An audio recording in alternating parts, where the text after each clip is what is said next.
The last session is a panel discussion about automotive and robotics.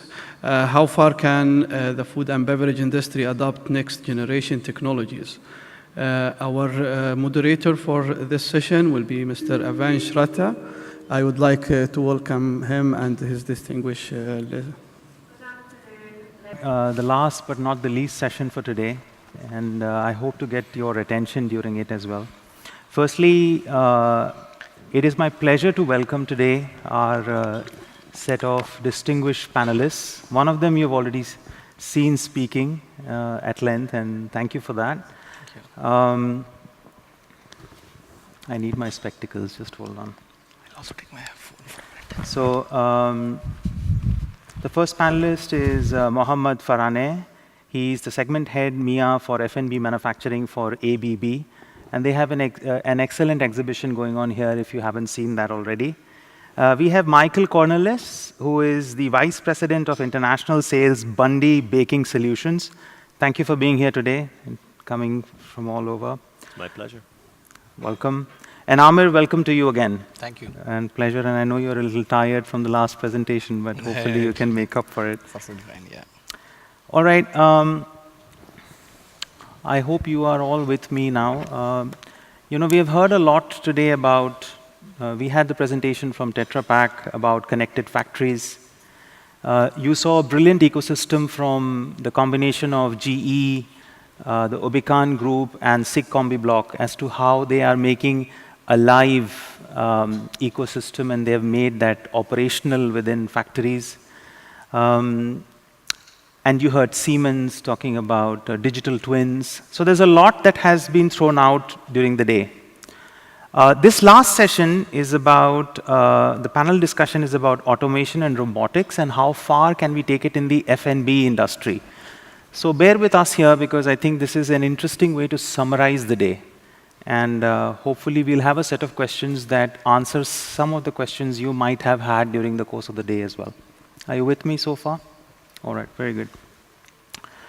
So the first question goes to you, Michael. And it's something that's top of mind of many people, and I got to hear of this during my informal conversations as well today. It goes as follows, is how can automation or robotics help you meet your business targets? And please share with us one example where you have, either from your industry or otherwise, where this has been applied to the F&B industry with some degree of success. I hope you get the question. Yeah. So, just so I'm clear, what's a ducat? A business target. Target. A business goal. Target, okay. Yeah, okay. Okay, target. Sorry. Separated by the same English language. No problem, it's the pronunciation, yes. I guess, yeah. Well, I think as an integrator with different forms of robotics, we have a lot of experience as a family-owned company with a long history of going through the baking side of the business. There's been a great emphasis within our sector to eliminate headcount in the factories and increase robotics inside those factories. And the evolution thereof has been such that we now have greater responsibilities as integrators to actually work together in order to achieve a target of all the systems along a robotic line actually communicating with each other, working together. It seemed that in the beginning you might have some robotic systems in packaging which aren't communicating with the upfront robotic systems in, say, dough processing, dough formulation, manipulation of pans on and off a line, whereas now, the target goal is for all of those robots, all of those systems to actually talk and interact in two-part harmony with each other. And it's really a positive thing, I think, for the industry that having all the competitors in a room on a greenfield project who agree to put down our differences. Yes, we do compete on equipment bids, we do agree on this and that, but then for the success of the project, for the target goal is the happiness and profit of the customer, that we all need to work together on that. Okay, what I do hear you saying is that customer experience and customer satisfaction may be an end goal and a business target, and that is something that a fully integrated manufacturing line can hopefully achieve, or aim to achieve. And you have done something like that at Bundy Baking Solutions. That's what it is. Yeah, I would think so. Like,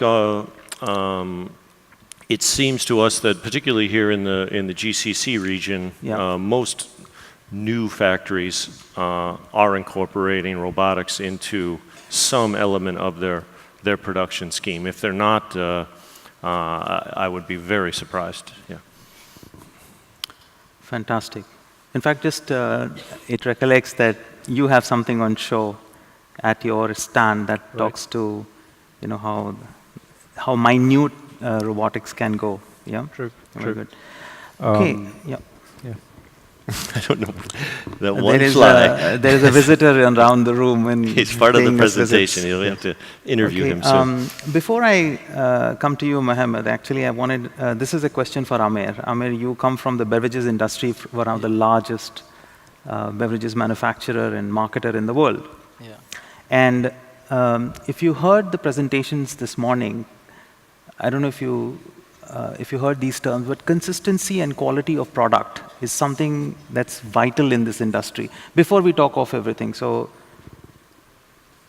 can you talk of a few automation systems from your industry that first actually deliver consistency and quality of our product today, and what will these systems look like in the future? Okay. So, can you hear me? Yeah. So if you look at it, some of the things which I have seen happening on quality and consistency are the COBOTs system, the various automations to ensure that the quality of the product remains consistent. So it could be COBOTs, it could be GB analyzer, it could be various online monitoring system. In fact, the presentation which I just did, the entire piece on digitization was a combination of automation and digitization. So this is what has happened, and I think if you see what is going to happen in future is, in case of beverage industry, there is a lot of automation which is already in place. So what is required is to be able to connect this and be able to create the data, so that to be able to capture this data and then look at how to look at alerting the system before a failure happens. So which is all about the data, about the predictive analytics, all about. So I think, and in morning also there was a presentation with respect to the CIP data. So there is already a lot of automation which is there on quality and on reliability of our quality in the currently. In fact, if you just go to the pavilions, you have a lot of those things. What is required is to be able to collect that thing, because right now all that is being handled manually. The entire data is handled manually. So if that gets collected, digitized, collected, and then analyzed, and system is able to throw up information before something happens. So I think that is what I think is going to be future with respect to quality and reliability. Okay. I hear you saying two things. I think the first important thing that you said is about integration. I think that's level one. Yeah. There's a second layer that you said is monitoring at each stage of the integrated process. Yeah. The third thing that you're talking about is being able to collect that and form predictive mechanisms in order to feed that control back into the integrated system, so that you have a seamless approach. Yes. In fact, I would like to just add another example. Recently, I was there in one of the pioneers in dairy industry, and in a dairy industry, you have and it was actually infant formulation factory. So there you have a spray dryer. So typically, people use spray dryer only as a spray dryer to be able to spray dry a product and then have the powder. And afterwards, you do blending with respect to various additions which you want to do. But then this industry where I have been to, they have developed the process like the same spray dryer using the predictive methodology. They have been able to control it in such a way that all the inputs are being controlled so that the output is taken care of, and at the same time they have re-engineered it to be able to add additives, whatever additives which you add in terms of nutritions, etc. So these are getting added while the spray drying is happening. So hence what happens is there is more amount of uniformity. The product is more safer, reliable.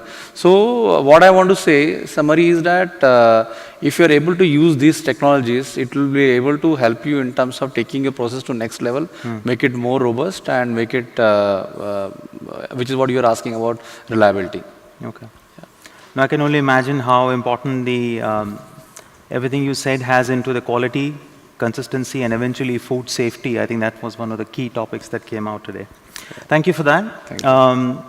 Mohammed, this is I would say, we call it the elephant in the room, in the sense that it's a question that is top of mind of several people who are venturing into the phase of automating their current processes and plants and machinery. Return of investment. Return of investment of robotics is top of mind. I think if it's top of mind of a business owner, it's top of mind of a management team, anybody who is putting the monies in. Right. And I know ABB has done a lot in that, and I wanted to understand from you if you can share an example where that has, automation or robotics has delivered ROI to the company. Okay, so before I answer that question, I want to just give a little bit of context of what you're going to hear. I've worked in the Middle East and Africa for food and beverage for quite some time now. And I think it is fair to say that the needs, the ROIs, and the feasibility of automating or digitizing in this part of the world is very different to what we could see in Europe or in other places. So cost of labor has a major element to whether we're an automation project would be attractive or not. But I think what we've been trying to do now in the past few years with our customers in the region is that look not only at the money cost of digitization or automation like robotics, for instance, but start looking into real cost and opportunity cost elements. Okay, interesting. And I want to just give you a little bit more example. So one of the incentives for people to go into robotics could be HSE, health and safety. When you have people at the end of the line carrying very heavy weight onto a pallet, that could be a very good incentive to do so, for instance. So the cost is not is not money cost, it is real cost and opportunity cost. If you take some of the process parts where you have bottlenecks, that's where opportunity cost plays a role. So if you're producing at 24,000 bottles an hour, I don't think you can have an army of 200 people packing these in boxes. Yeah, interesting. Very right? real. Correct. So I think beyond that, of course, there's a lot of elements, including cost reduction, including real cost reduction. But with that all said, I think our clients, I would argue even globally, they're in the business of making food, not in the business of automation or digitization. So, they rely a lot and they look for companies like ABB to help them out define that sort of roadmap. Okay. And that's where we bring in our competency, our consultancy ability to look into what would be the right form of implementing and what would be the return on investment, including the real costs, including the money cost, and the opportunity cost. I would say still that the approach or the time where we go and we say, I want to operate a facility tomorrow with no people, is still to come. We're not there yet. Okay. Yeah, and so far the majority of the work is based on these bottlenecks, the HSE elements, food quality elements, etc. I can give you an example out of the bakery industry as well. So if you look into, for instance, dough handling in some parts, it's a very difficult application for a robot to handle due to the texture of the dough and all of that. Some of these robotics we've used to increase quality of the dough, so not to deform the shape of the final product. So the return on investment there comes out of increase in production volumes, for instance. That's just as an example. Okay. I would just to add to it. Please go ahead. Yeah. Go ahead. So in India, about 15 years back, when we started putting palletizers, we used to have a payback of around 15 to 18 years. But still, we started putting in because that time the contract labor was very cheap. But with a CAGR and continuous inflation which is happening at around 15 to 18%, now the same palletizer is actually giving a payback of around 6 to 7 years, and very soon it will actually give a payback of 3 to 4 years.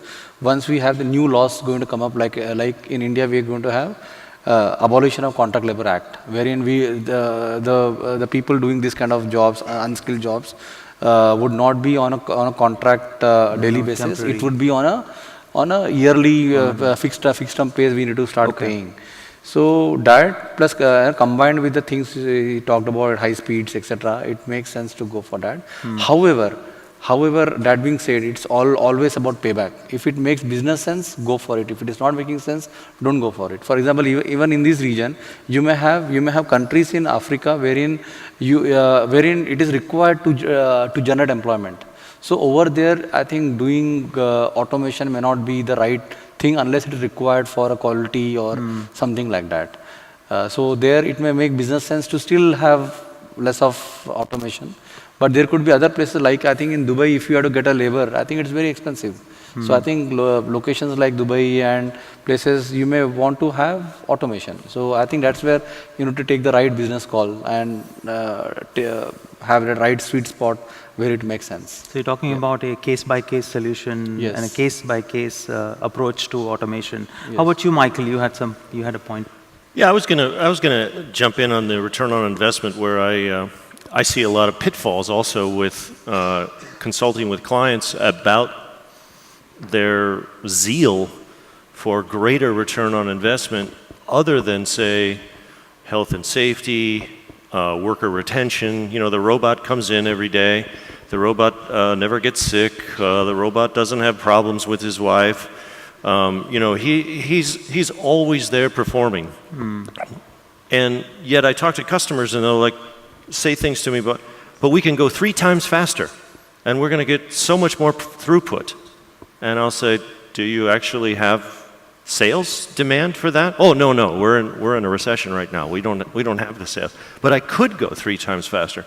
And I always get concerned about, have you told your boss this because, or the owner of the company this? Because, I really think your return on investment should be part of your strategy, that it deals more with a simple return on investment, not some elaborate scheme where we're going to run so much faster, even though we don't have the sales for that yet, but knowing that you can someday.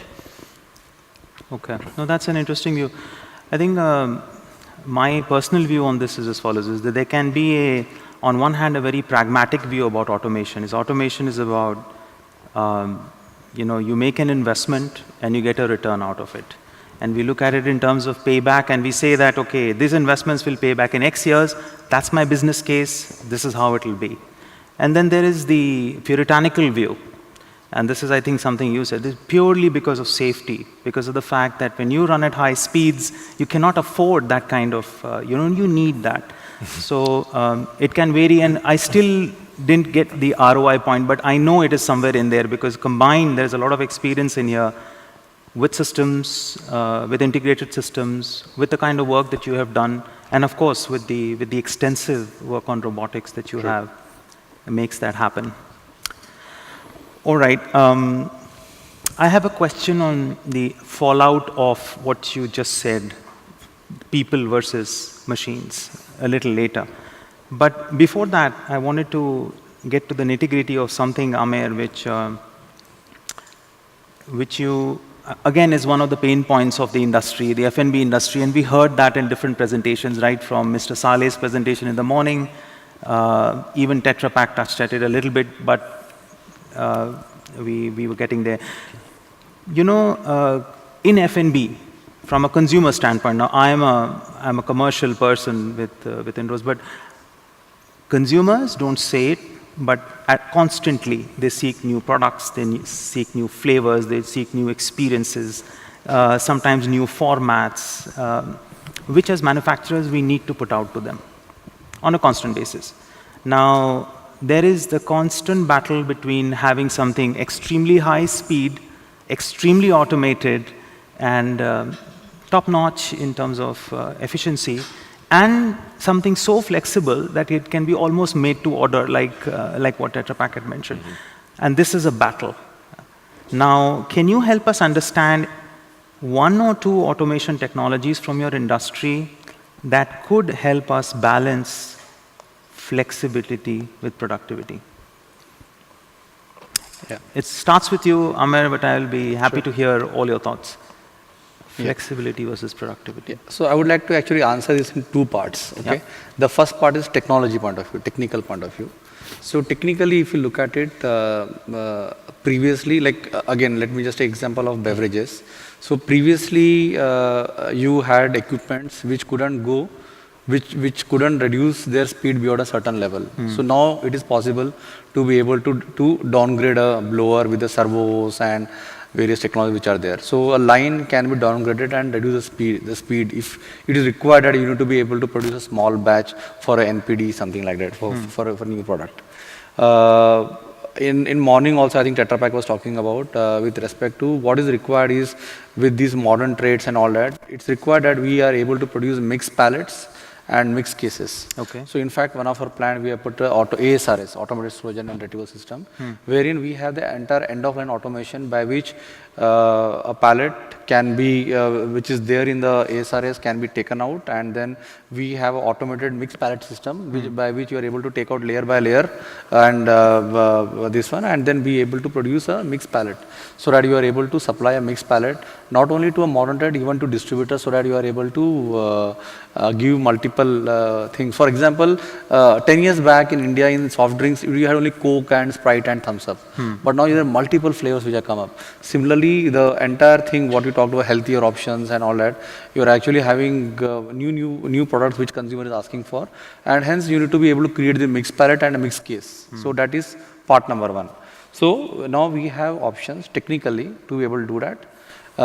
Some kind of challenge still remains in terms of backend, in terms of being able to do online dosing, online syrup preparation, so that we don't produce in big batches, but be able to produce small. But overall, technically, we have a solution. But now I want to answer this thing also from a supply chain point of view. So if you have a graph, which is a typical graph what you read in supply chain basics, that is on x-axis, if you have the variability, the demand variability. So if right side of the x-axis, if it is about very high amount of uncertain demand variability, and left side you have low variability, and on y-axis if you have responsiveness required, you will actually have a two kind of thing. One is something where you need a cheetah kind of thing model, which is very highly flexible, so that you are able to meet that demand which is highly variable demand. But if you have a demand which is consistent, like example water, you need a kind of elephant kind of supply chain, wherein you just keep on producing in lakhs and thousands and that BPM stable supply chain. But whereas for the NPDs and for something, you need a cheetah kind of supply chain, wherein you are able to produce as per requirement. So maybe there we may not want to go for a high speed line. You may want to go for a low speed line, which can produce very small 2,000, 3,000, 5,000 cases which are required as a part of the NPDs. So hence strategically we may have to think, because technically you can do it, but still it's actually very expensive option. But from an overall end-to-end supply chain point of view, if I look at it, you will need to look at it when you are having all the new flavors, NPDs. Go for lines which are small lines, less automated and smaller thing, wherein even a 6 hours run size is not a big thing. But if you want to do that small run size on a high-speed line, that run would get over in half an hour, and then you're just doing changeovers, etc., etc. Fair enough. So that is the point which I want to say, that that you need to handle this strategically in terms of not only from manufacturing, overall supply chain point of view, but technically we have solutions. But you think from supply chain point of view and then invest accordingly. Otherwise, there is no use of investing in a 1000 BPM line and you're doing a changeover every half an hour. Yes, you may say that I have a SMED, I have done SMED, etc. And technically I can do changeover in half an hour. But then it doesn't make sense, because many times your asset is not utilized. In morning, I think Tata Pak talked about that 20% is the typical asset utilization of beverage industry, which is why it's one of the ROI is not very high. Okay. So hence such kind of solution should be looked at. No, fair enough. I can understand, and I think it's important that you brought this out, because your flexibility, your manufacturing and your integrated flexibility will depend on the demand flexibility at the end of the day, and that has to flow back into the way you structure your manufacturing systems. So a specific example where you can balance flexibility and productivity from Yeah, I mean, in the case that was just mentioned now, in terms of producing to fit certain flavors or size or SKUs, etc., I think digitalization and artificial intelligence, some of our solutions today provide the ability to predict demand ahead, within 10 days or a week point of view. So if you have an understanding of how the weather forecast, for instance, looks, Coca-Cola would be able to tell how much of their bottles would be consumed. And I think this is quite a crucial topic today in balancing energy, cost of production, when you go into smaller and much more different SKUs, much more CIPs, cycles and all of that, versus providing the consumer what they actually need. So I really think that digitalization is a very big enabler in the process. Okay. Very good. Michael, your thoughts, final thoughts on this question? Boy, I think you guys have really answered it quite well. There was a recent speech and study that I attended in the United States where they were talking about consumer food and beverage products being released. I think it was somewhere in the world of 60,000 new products per year, whereas I think 10 years ago it might have been somewhere around 3,000. So this is the future, is to plan for constant change. And the systems that we're designing today, you're expected this system to last for the next 20, 25 years. I don't know what your clients are, but my clients want that. Yep. And the answer is you have to be predicting constant change. Predictable. And the way to get there is like you said, it's got to be all digital. Okay.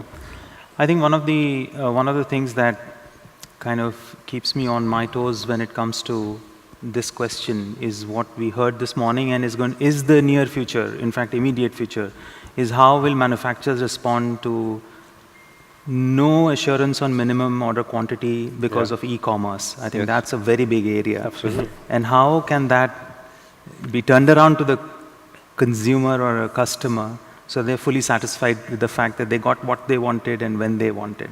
And that's a big area for all of us. Exactly the converse question to you, Michael, and this is to do with productivity.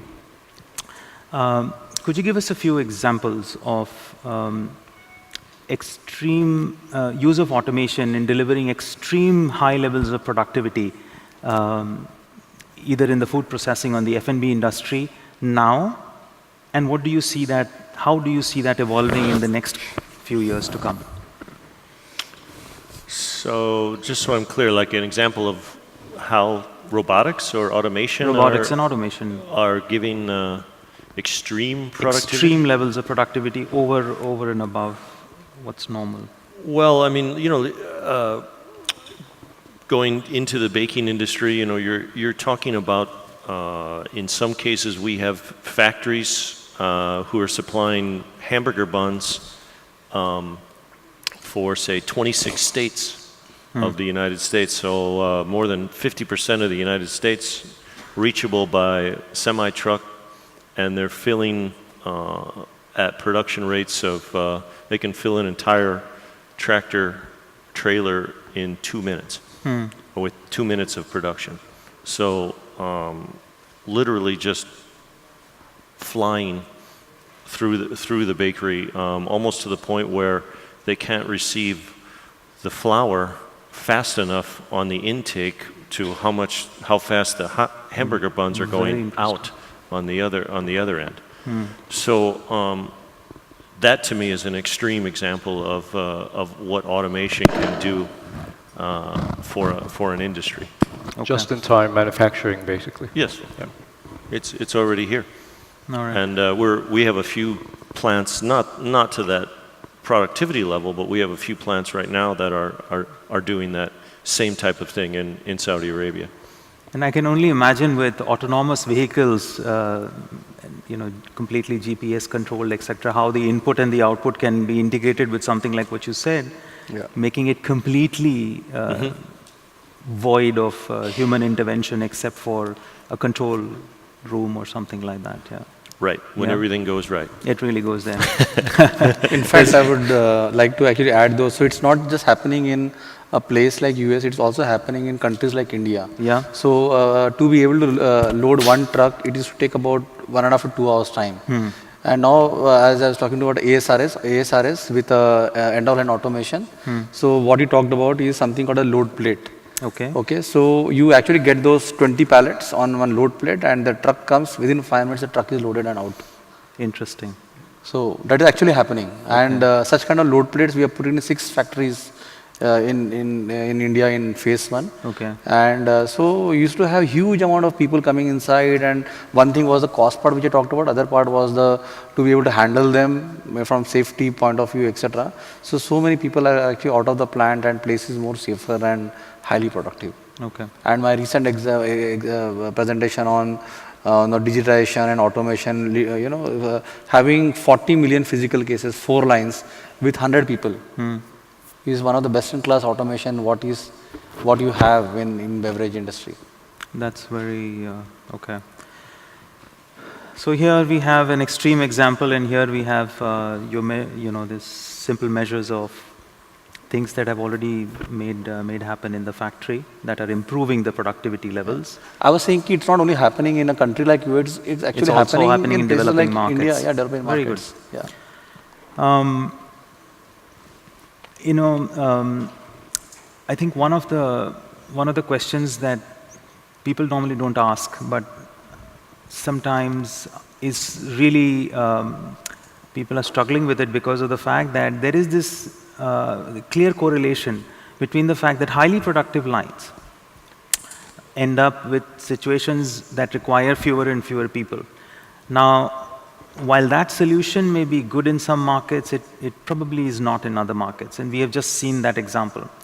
Michael, this is a question for you. What is your view? Is a workforce without automation better than a workforce with automation?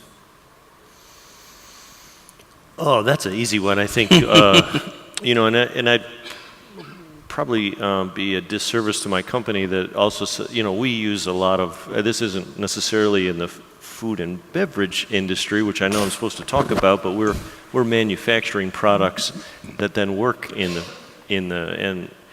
if you've ever been in a factory where you can use robotics to create products in such an incredibly more safe and secure environment for your employees, every boss, every employer, every floor manager, every shift manager feels better about that robotic system in their factory. I mean, it's, robotic welding, robotic material handling, there's a lot of at-work safety hazards that don't need to involve people.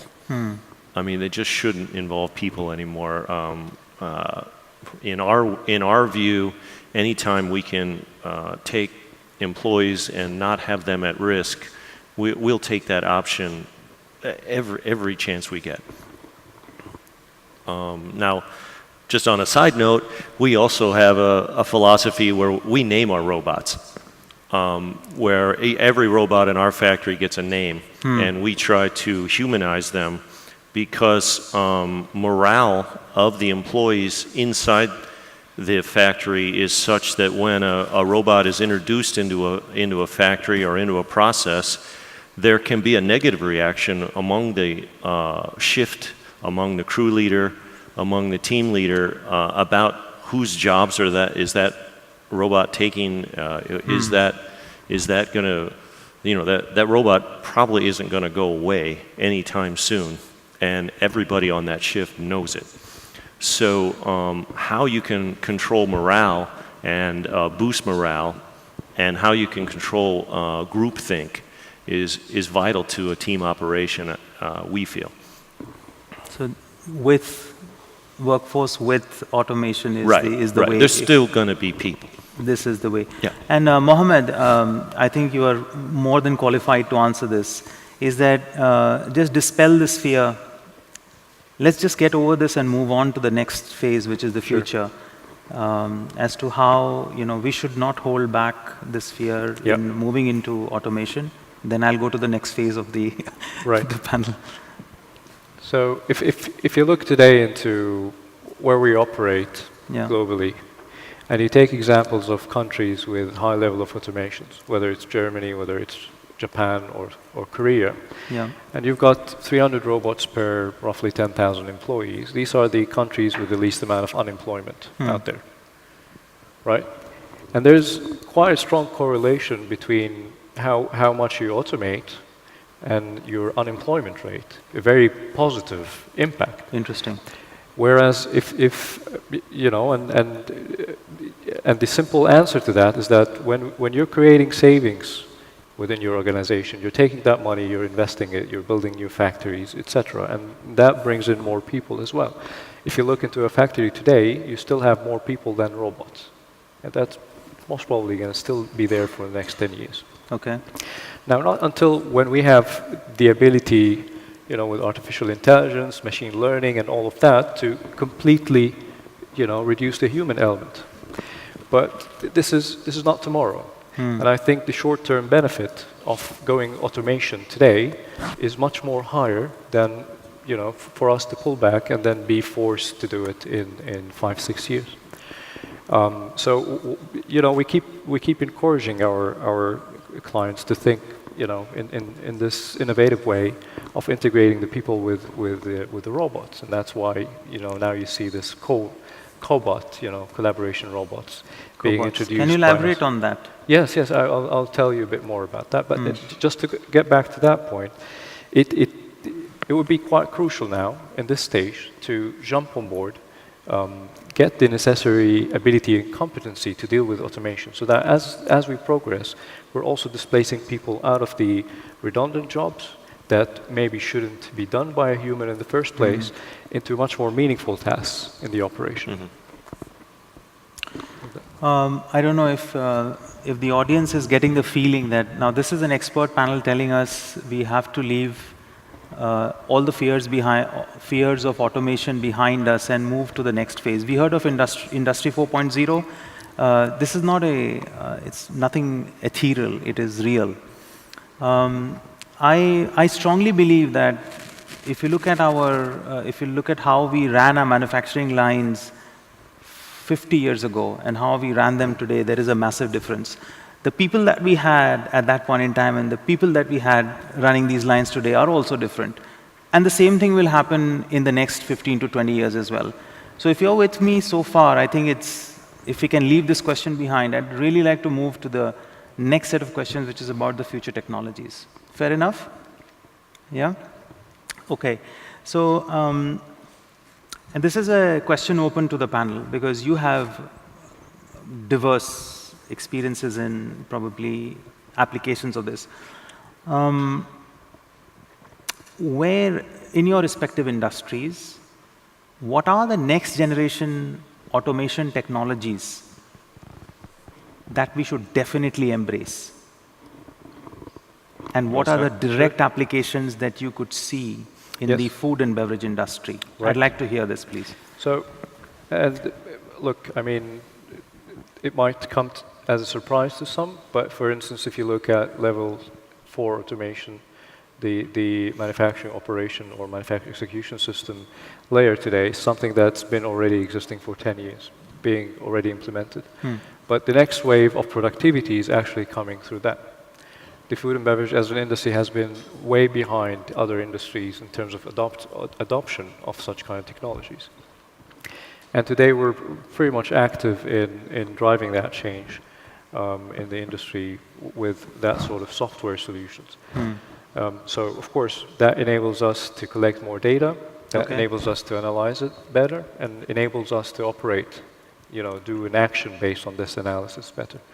I think AI and taking data to cloud is also a strong enabler.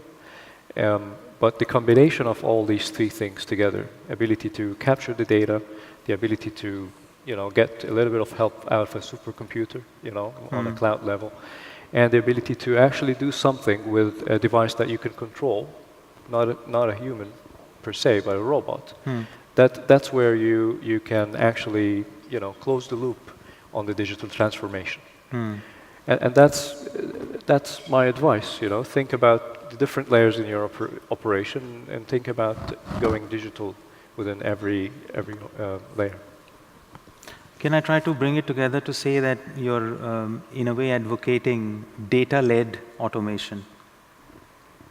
To a degree, I think too much data is actually a hindrance to operation. Okay. All right, but I think the right level, and this is a big reason why we say, as a manufacturer, it would be excellent and important to partner with a company that knows and has subject domain expertise, so that you're going away with the data you don't need, and you're extracting the data you actually need to optimize and improve and I think we heard several people saying the same thing. This job called data scientist that came up again and again. Sure. I don't, if the audience knows that 90% of the world's entire data since the beginning of mankind was generated in the last 2 years. This is a real number. So we need people who not only generate the data, but who can understand it and then make them flow back into the necessary automation that's required to deliver productivity, speed, cost, efficiency, and so on and so forth. Michael, your take on what are the technologies we should definitely be adopting? The automation, robotics, and the artificial intelligence technologies. This might be a little outside the box here, but I think the next frontier is in transportation. Transportation. Yeah. Okay, could you elaborate? For food and beverage and all related industries like that. I personally don't believe all this isn't I don't know, this is my own conspiracy theory, but the driverless car, I don't think is really for us to drive cars so much as to drive tractor trailers and to drive transports. It's a huge issue in North America. It's a huge issue in South America. I would guess it's a huge issue here as well. I haven't had as much discussion with our clients about this, but the transport drivers of today want to be home each night. Long haul trucking from New York to California only is in the movies. I mean, people don't want to do that anymore, and so driverless transport, I think, is the next frontier, and how we're going to get there probably will be sooner than you think. I hear you, and I know why you say this, because I think in the United States, if I'm not mistaken, more than 90% of the total transportation when it comes to goods happens through trucks. It doesn't happen through trains, it happens through trucks, if I'm not mistaken. So that's a very, very important component. Yeah, we have intermodal train service, but I don't know the statistics on that, but a lot of that is going to a port and leaving for export. So, no, I'm zooming that picture back to the factory, because eventually all this is part of the extended supply chain of a manufacturing site, and the overall efficiency from the point that the order gets placed to the point it gets delivered depends on what you just said as well. So that's great. So that's another interesting angle at automation. How about you, Amer? What's your vision on the technologies we should definitely be adopting? Robotics, automation, or data-driven technologies when it comes to food and beverages? I think today I've been sitting whole of the day, and I think we have been exposed to multiple presentations and multiple technologies and this one. And I think it was again summarized in the first presentation of Tetra Pak that what all digital, what all Industry 4.0 is about. And they talked about different technologies. I think for this itself to sink in and for us to use it, it's going to take time. Okay. Because many of the organizations are still trying to understand what Industry 4.0 is about and how to implement it. Okay. Point number one. Point number two is that I talked about automation, robotics are required from the point of view, when you're saying data-driven decision, yes, from the point of view of business-driven decision. If it makes sense for a business, you need to go for it. If it doesn't make, like example, there will be some countries wherein it may not make any sense to actually invest in robotics, but to invest in something else. Okay. Okay, so that is the second point. Third point, what he's talking about, that again, I would like to think like in Mumbai has this issue of transportation of trucks, wherein the drivers want to get back home by end of the day. Yeah. We have the same issue in Mumbai. Okay. And that's where issue is that we are trying to do a lot of work with respect to using CRS and distribution management, so that we are able to, optimize the inventory at distributors. We are able to run the trucks 24 hours. We are able to unload in night and be able to come back, so that after unloading in night, the driver is able to go back home. But the point is that, what I would like to say is that Industry 4.0 factory is just one part of it. We need to look at it from overall end-to-end supply chain and from a customer point of view. If customer is that modern trade customer who want to have that mixed crate, mixed pallet, okay, so basis what a consumer and customer wants, we need to design, and there's a lot of work to be done. And it's not only in factory, it has to be done across supply chain. And the biggest challenge what I see is that while we keep talking about in a factory itself, there are multiple, softwares, multiple vendors. But if you look at across ERPs, where you may have transportation management system, you may have distribution management system, you have different vendors, different suppliers. To be able to get them together, integrate them together, and be able to have a seamless connectivity and seamless optimization itself is a big opportunity. And I think if I take care of that learning, I think my retirement is taken care of. So okay, I don't think I may have to learn something more, something new. Sure. If I just keep taking care of that, I think that skill is enough for next 10, 20 years. So that's what I would like to say. No, that's good. Yeah. I think, and I think this goes back to our personal discussion as well. In some ways, is that our ability to integrate different parts so that it makes overall sense for the overall supply chain plus for the business, and run that as a project so that it comes all together and delivers what you want to. That was something important for the business, and you do see this as not only a gap area, but also something that will drive the future for automation within the industry. Okay, that was an excellent round of discussion, and I would like to open the forum to the audience. I know that it's a little late during the day and it's close of the day, and questions from you will be extremely welcome. Anybody who wants to ask the panel a question regarding the topic of automation and robotics within food and beverages. I can always start. I can start. So I wouldn't mind having a closing remark, though, if you don't mind. Why not?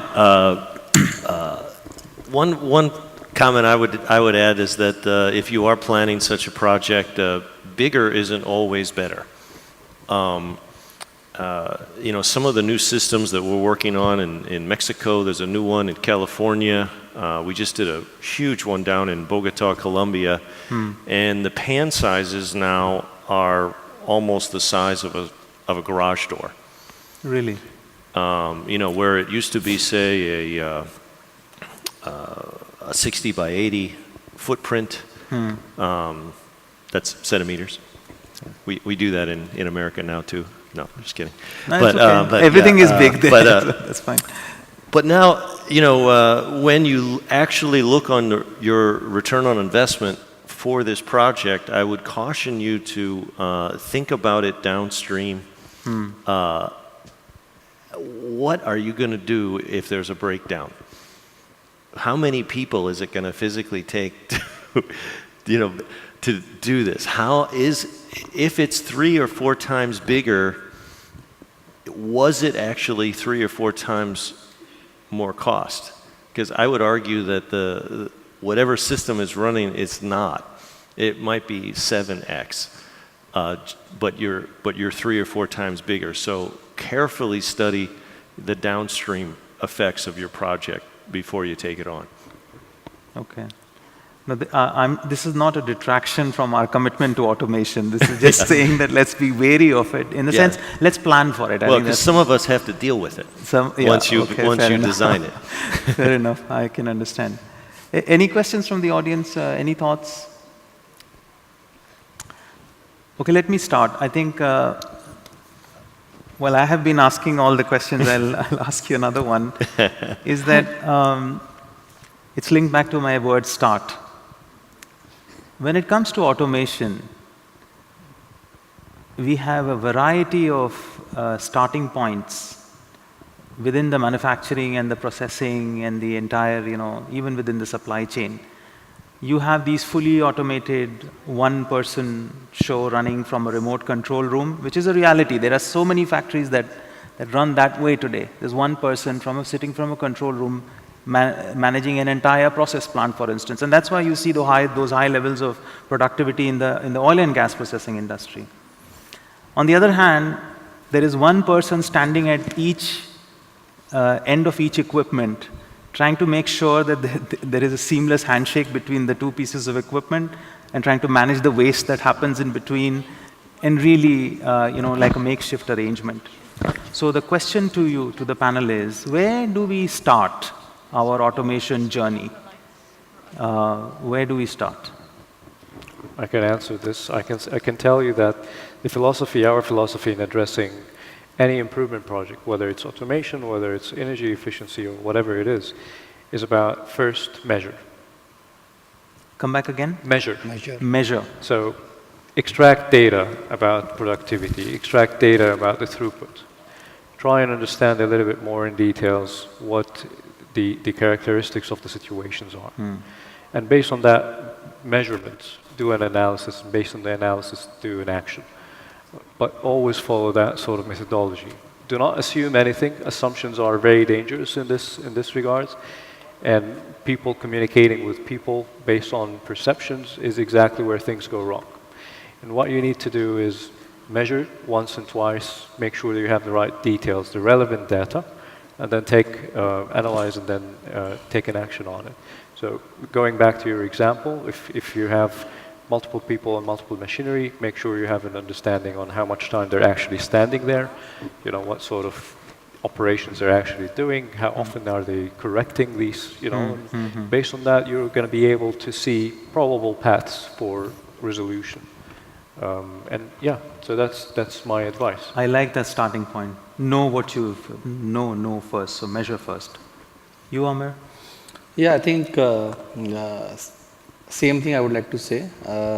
First is that whatever you are doing, do it if it makes sense to your business, to your customer.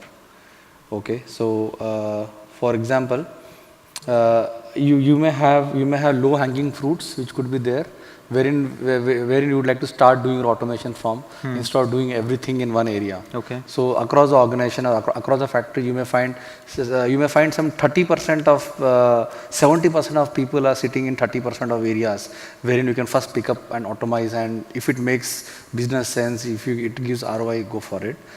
With the exception that if you're investing for quality, safety, environment, it is and investing for brand and for regulation, there also ultimately like the brand gets impacted. So that is another area you may have to look at automation to be able to be sure from quality, safety, environment, and statutory point of view. Okay. Otherwise, it all comes to cost economics. First point.